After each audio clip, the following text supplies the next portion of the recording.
Hello everybody, यह है class 8 science chapter number 2 का पार्ट नंबर 3 और इस पार्ट में हम पढ़ने वाले हैं इंक्रीजिंग सॉइल फर्टिलिटी। इससे पहले वाले पार्ट में हमने बेनिफिशियल माइक्रो ऑर्गेनिजम्स के बारे में लर्न किया था और ये देखा था कि माइक्रो ऑर्गेनिजम्स हमारे लाइफ में कई तरीके से काम आते हैं। वो हमें फूड आइटम्स बनाने में हेल्प करते हैं, साथ ही उनका कुछ मेडिसिनल यूज भी होता है। वो हमें बीमारियों से भी बचाते हैं। वैक्सीन और एंटीबायोटिक्स हमने पढ़े हैं। नाउ वो किस तरह से हमारी मिट्टी की उर्वरता को, फर्टिलिटी को बढ़ाते हैं, उसके बारे में हम पढ़ने वाले हैं। So let's start now. Some bacteria figure 2.7 are able to fix nitrogen from the atmosphere to enrich soil with nitrogen and increase its fertility। कुछ बैक्टीरिया होते हैं जिनको हमने पहले भी पढ़ रखा है, उनका नाम आप बता सकते हैं? यस, है ना। बैक्टीरिया तो होते ही हैं, राइजोबियम, उसके अलावा कुछ एल्गी भी होती है, साइनोबैक्टीरिया होते हैं, उनको हम पढ़ने वाले हैं। तो ये क्या करते हैं, ये एटमॉस्फेयर से नाइट्रोजन को ग्रहण करके उसको कुछ यूजेबल नाइट्रोजन कंपाउंड्स में बदल देते हैं, जैसे कि नाइट्रेट और नाइट्राइट्स, है ना। और इस तरह से वे मिट्टी की, सॉइल की फर्टिलिटी को बढ़ाते हैं। अभी डायग्राम में हमारे देखिए कौन कौन सी एल्गी बताई गई है नाइट्रोजन फिक्सिंग के लिए। यहाँ पर nitrogen fixing cyanobacteria, blue green algae यहाँ पर बताई गई है ना। ये नोस्टॉक और एनाविना है, ठीक है। दिस इज नोस्टॉक, एनाविना। Then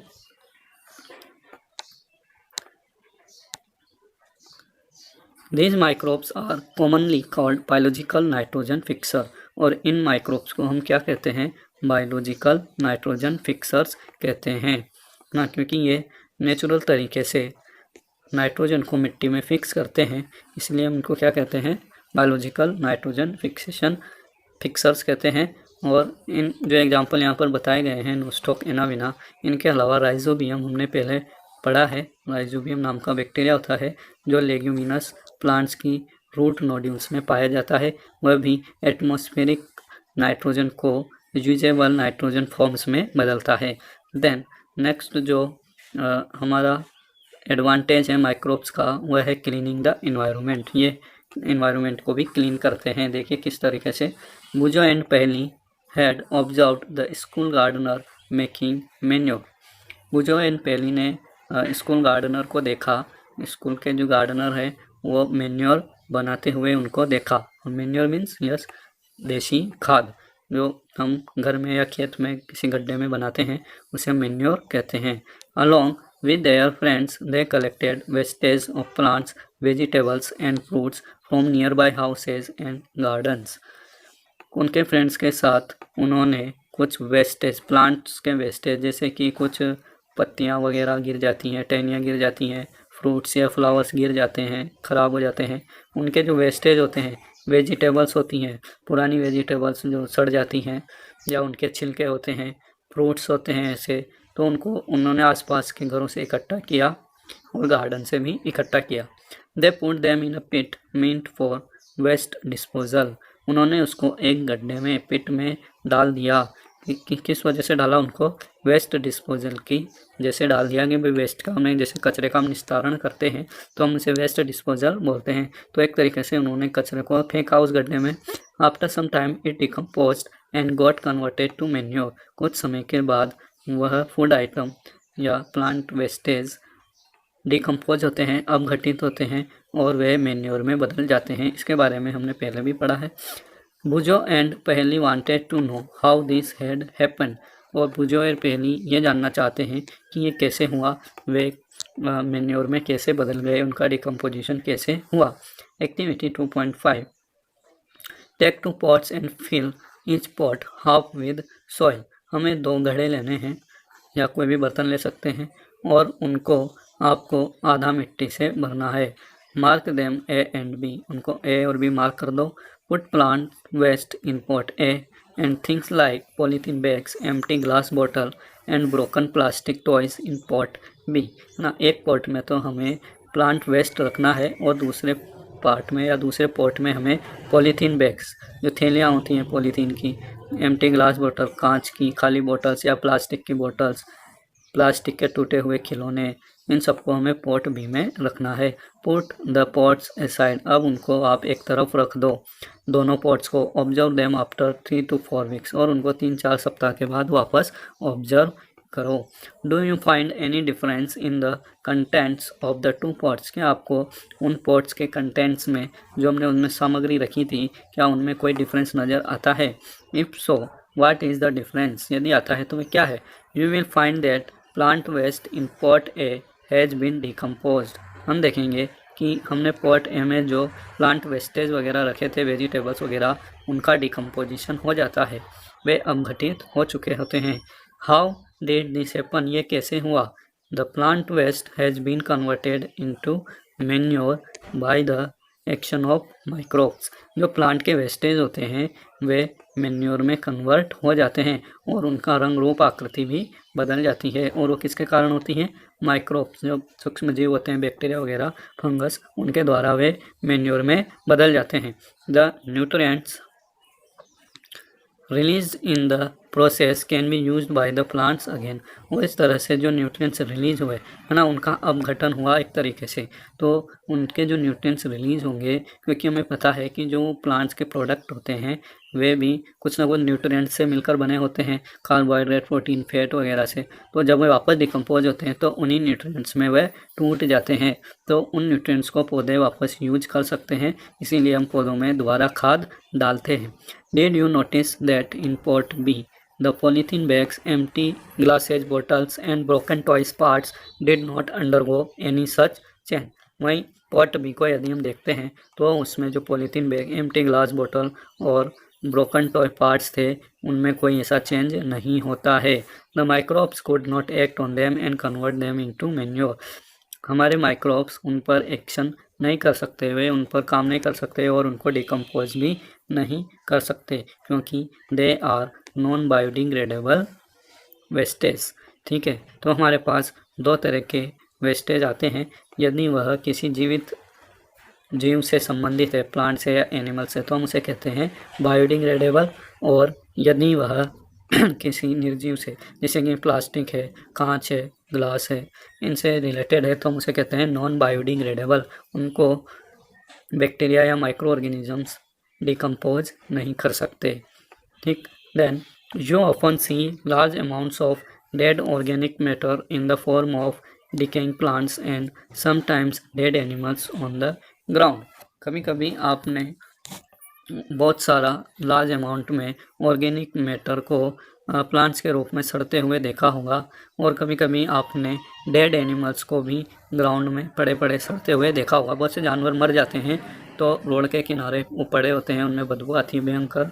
you find that they disappear after some time, तो हम देखते हैं कुछ समय के बाद वे डिसअपियर हो जाते हैं, गायब हो जाते हैं।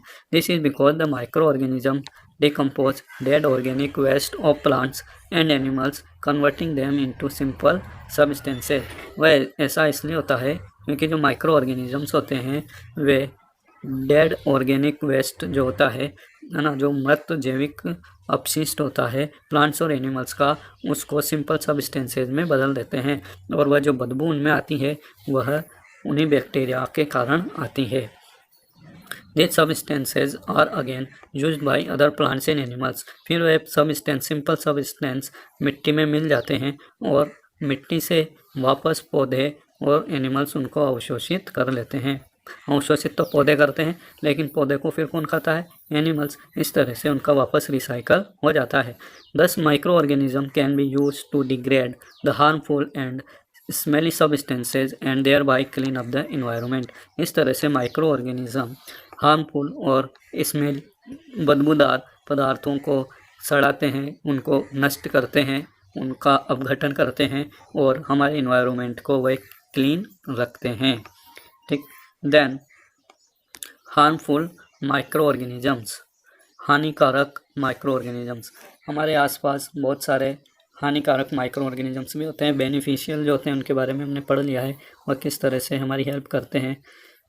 देन हार्मफुल माइक्रो ऑर्गेनिजम्स, हानिकारक सूक्ष्म जीव। Micro organisms are harmful in many ways. सूक्ष्म जीव कई तरीक़ों से हमारे लिए हार्मफुल भी होते हैं। Some of the micro organisms cause diseases in human beings, plants and animals. कुछ माइक्रो ऑर्गेनिजम्स ह्यूमन में, प्लांट्स में और एनिमल्स में बीमारियां उत्पन्न करते हैं। Such disease causing micro organisms are called pathogens. और इस तरह के माइक्रो ऑर्गेनिजम्स जो बीमारी उत्पन्न करते हैं उन्हें हम पैथोजन कहते हैं। पैथोजन मतलब रोगाणु। Some micro organisms spoil food, clothing and leather. कुछ सूक्ष्म जीव हमारे भोजन को, क्लॉथिंग को, कपड़ों को और चमड़े के सामान को भी बर्बाद कर देते हैं, उनको स्पॉइल कर देते हैं। Let us study more about their harmful activities. उनकी हार्मफुल एक्टिविटीज़ के बारे में हम और पढ़ेंगे। Disease causing micro organisms in humans. मनुष्य में कौन कौन से माइक्रो ऑर्गेनिजम्स बीमारियां उत्पन्न करते हैं उनके बारे में हम पढ़ने वाले हैं। Pathogen enter our body through the air we breathe, the water we drink और the food we eat. Pathogens यानी कि रोगाणु। जो रोगाणु होते हैं वे हमारी बॉडी में वायु के द्वारा, वह वायु जो हम सांस के रूप में अंदर लेते हैं, वह पानी, वाटर के द्वारा वह पानी जो हम पीते हैं, और भोजन के द्वारा the food that we eat, और वह भोजन जो हम खाते हैं उसके द्वारा हमारे शरीर के अंदर में प्रवेश करते हैं। They can also get transmitted by direct contact with N infected person और कैरिड बाय एन एनिमल। वे हमारे अंदर किसी इन्फेक्टेड पर्सन, इन्फेक्टेड मतलब संक्रमित व्यक्ति के द्वारा भी हमारी बॉडी में ट्रांसमिट हो सकते हैं यदि हम उससे डायरेक्ट कांटेक्ट करते हैं, यदि उसके संपर्क में आते हैं या उसकी यूज़ की हुई चीज़ों को हम भी यूज़ करते हैं। ठीक है। Then microbial disease that can spread from an infected person to healthy person through air, water, food और physical contact are called communicable diseases. तो यहाँ पर हमें एक डेफिनेशन मिल जाती है कम्युनिकेबल डिजीज़ की, और वह डेफिनेशन आपको यहाँ से नोट करनी है। Microbial diseases that can spread from an infected person to a healthy person through air, water, food और physical contact are called communicable diseases. ठीक है। तो कम्युनिकेबल डिजीज़ का मतलब होता है संक्रामक रोग। ऐसे रोग जो कि किसी इन्फेक्टेड पर्सन से, किसी संक्रमित व्यक्ति से किसी स्वस्थ व्यक्ति में फैल जाते हैं, इसके द्वारा, एयर के द्वारा, वाटर के द्वारा, फूड के द्वारा या किसी फिजिकल कांटेक्ट के द्वारा। तो ऐसी बीमारियां कम्युनिकेबल डिजीज़ या संक्रामक रोग कहलाती हैं। Example of such disease include cholera, common cold, chicken pox and tuberculosis.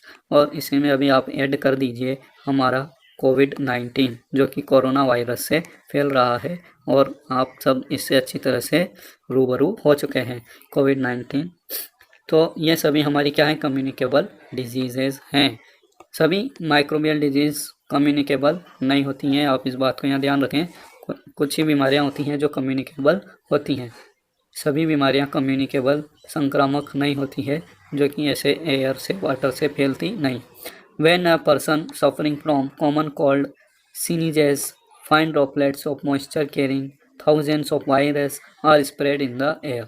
जब भी कोई पर्सन जिसे कॉमन कोल्ड हो रहा है ना, सर्दी जुकाम हो रहा है, साधारण खांसी हो रही है, जब वह स्नीज करता है, छींकता है, स्नीजिंग मतलब छींकना, तो पानी की बिल्कुल छोटी छोटी बूंदें, बिल्कुल बारीक बूंदें जो हमें दिखाई भी ना दें, ऐसी बूंदें हजारों की संख्या में वह हमारे मुंह से बाहर आती हैं, और वह वायरस जिसके कारण हमें फ्लू या कॉमन कोल्ड हुआ है वह वायु में फैल जाते हैं।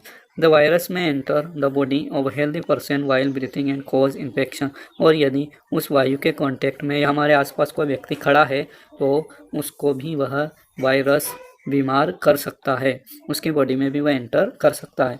Then how do you prevent the spread of communicable diseases. तो मुझे कह रहा है फिर हम कम्युनिकेबल डिजीजेस की रोकथाम कैसे करेंगे, उनको फैलने से कैसे बचाएंगे। कुछ पहली कहती है we should keep a handkerchief on the nose and mouth while sneezing. तो वह कह रही है कि हमें जब हम छींकते हैं, स्नीजिंग करते हैं, तो हमें अपने पास एक हैंकरचीफ रखना चाहिए और उसे नोज पर और माउथ पर रख लेना चाहिए छींकते समय। It is better to keep a distance from infected person. और यदि हमें मालूम है कि सामने वाला व्यक्ति बीमार है, इन्फेक्टेड है, संक्रमित है, तो उससे हमें दूर रहना चाहिए। There are some insects and animals which act as carriers of disease causing microbes।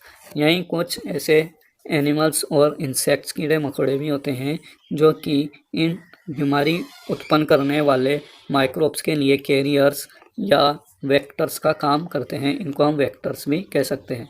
ठीक है, वेक्टर ऐसे एनिमल्स या इंसेक्ट जो कि माइक्रोब्स को कैरी करते हैं, उनको एक जगह से दूसरी जगह फैलाते हैं, उनको हम वेक्टर भी कह सकते हैं। House fly is one such carrier. इसी तरह से ये हाउस फ्लाई होती है, मक्खी होती है, घरेलू मक्खी, ये भी एक तरह का कैरियर है, वेक्टर है। The fly seat on the garbage and animal excreta. यह फ्लाई मक्खी कचरे के ढेर पर और जो एनिमल के एक्सक्रीटरी प्रोडक्ट होते हैं, उनके मलमूत्र होते हैं, ह्यूमन मलमूत्र होते हैं, एक्सक्रीटरा पर बैठती है। Pathogen stick to their bodies, और उनमें जो बैक्टीरिया माइक्रोब्स होते हैं वे उनकी बॉडी पर चिपक जाते हैं, स्टिक कर जाते हैं। When these flies sit on uncovered food, they may transfer the pathogen. और जब ये फ्लाइज, ये मक्खियाँ हमारे बिना ढके हुए भोजन पर, खाने की चीज़ों पर, वाटर पर बैठती हैं तो वे उन पैथोजन्स को वहाँ ट्रांसफ़र कर देती हैं। Whoever eats the contaminated food is likely to get sick। और इस तरह से कोई भी व्यक्ति जो उस कंटामिनेटेड, संक्रमित भोजन को खाएगा या पानी को पिएगा वह भी बीमार हो जाएगा। So it is advisable to always keep food covered. तो हमेशा कहा जाता है कि आप फूड को हमेशा ढक कर रखें, उस पर मक्खियों को नहीं बैठने दें। Avoid consuming uncovered items of food. और यदि आपको ऐसा कोई फूड मिलता है बाज़ार में भी जो कि अनकवर्ड है, ना ढका हुआ नहीं है, तो आप उसको कंज्यूम करने से उसको बचें, उसको अवॉइड करें। ठीक। Another example of a carrier is the female Anopheles mosquito। और जो दूसरा हमारा वेक्टर है, कैरियर है माइक्रो ऑर्गेनिजम्स का, पैथोजन्स का, वह कौन है? Female Anopheles mosquito. इसके बारे में आपने काफ़ी सुना होगा पहले भी, है ना। ये क्या करता है? Yes, which carries the parasite of malaria Plasmodium. यह मलेरिया के पैरासाइट को, मलेरिया का जो परजीवी होता है, जो पैथोजन होता है, वास्तव में वह एक प्लाज्मोडियम होता है जो कि प्रोटोजोआ कैटेगरी में रखा जाता है, वह उसको कैरी करता है। Female Aedes mosquito acts as carrier of dengue virus. वहीं एडिस मच्छर का भी आपने नाम सुना होगा जो कि डेंगू के वायरस का कैरियर होता है ना। तो आप ध्यान रखिए, हम जनरली ये कहते हैं कि मलेरिया मच्छर के काटने से होता है, और हम ये भी कह देते हैं कि फीमेल एनाफिलीज मॉस्किटो के काटने से होता है ना। लेकिन उसका जो असली रीजन है, असली जो उसका माइक्रोब है, पैथोजन है, वो कौन है? एक प्लाज्मोडियम है। ठीक है, एक प्रोटोजोआ है जिसका नाम है प्लाज्मोडियम। प्रोटोजोआ कई तरह के सूक्ष्म जीव होते हैं, तो उन्हीं में से एक होता है प्लाज्मोडियम। इसी तरह से हमें डेंगू होता है, तो डेंगू भी मच्छर काटने से होता है, और डेंगू की जो लाल ग्रंथि होती है उसमें डेंगू वायरस पाया जाता है। ठीक है, ये वायरस से होता है, और मलेरिया प्लाज्मोडियम से होता है जो कि प्रोटोजोआ है। ठीक है, आप इनको अच्छे से ध्यान में रखें, नोट करके रखें, ये भी हमारे एमएमएस के लिए अच्छे क्वेश्चन हैं। How can we control the spread of malaria और डेंगू। तो हम किस तरह से मलेरिया और डेंगू को कंट्रोल कर सकते हैं, क्योंकि ये बहुत खतरनाक बीमारी होती है और हर वर्ष इनसे हज़ारों लोगों की जान हमारी कंट्री में जाती है। तो इनसे बचने के क्या उपाय कर सकते हैं? Why does the teacher keep telling us not to let water collect anywhere in the neighbourhood. तो आपने सुना होगा कि आपके टीचर आपसे कहते रहते हैं क्लास में, असेंबली में कई बार समझाते हैं कि आप अपने आसपास वाटर को इकट्ठा ना होने दें अपने आस पड़ोस में। All mosquitoes breed in water. सभी मॉस्किटो जो होते हैं, मच्छर, वे सभी वाटर में ब्रीडिंग करते हैं, मतलब अपना प्रजनन करते हैं, अंडे वगैरह देते हैं। Hence one should not let water collected anywhere in coolers, tyres, flower pot etc। तो हमें किसी को भी पानी को इकट्ठे नहीं होने देना चाहिए, चाहे वे कूलर हों या टायर हो। पुराने टायर्स, उनमें अंदर जगह खाली होती है, पड़े रहते हैं, उनमें बरसात का पानी भर जाता है और उनमें फिर मच्छर पैदा होते हैं, भयंकर बीमारियां करते हैं। इसके अलावा फ्लावर पॉट होते हैं जो खाली पड़े रहते हैं, गमले, इनको भी हमें समय समय पर इनको साफ करते रहना चाहिए।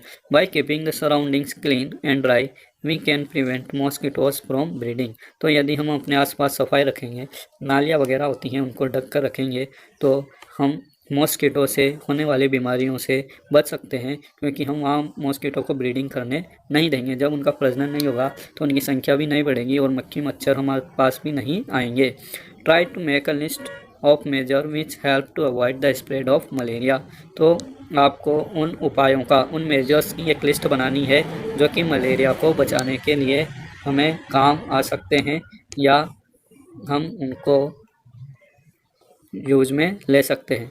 तो अभी हम यहीं पर एंड करते हैं। इसके बाद जो और दूसरे डिजीज़ कोजिंग माइक्रोब्स हैं उनकी टेबल हम पढ़ने वाले हैं नेक्स्ट पार्ट में। तो आपको ये पार्ट वीडियो कैसा लगा कमेंट करके बताएं। और इस वीडियो को इस चैनल को आपने यदि सब्सक्राइब नहीं किया है तो ज़रूर कर लें, ताकि आपको आने वाले वीडियोज़ की टाइम पर नोटिफिकेशन मिलती रहे। Okay, keep learning and keep watching. Thank you.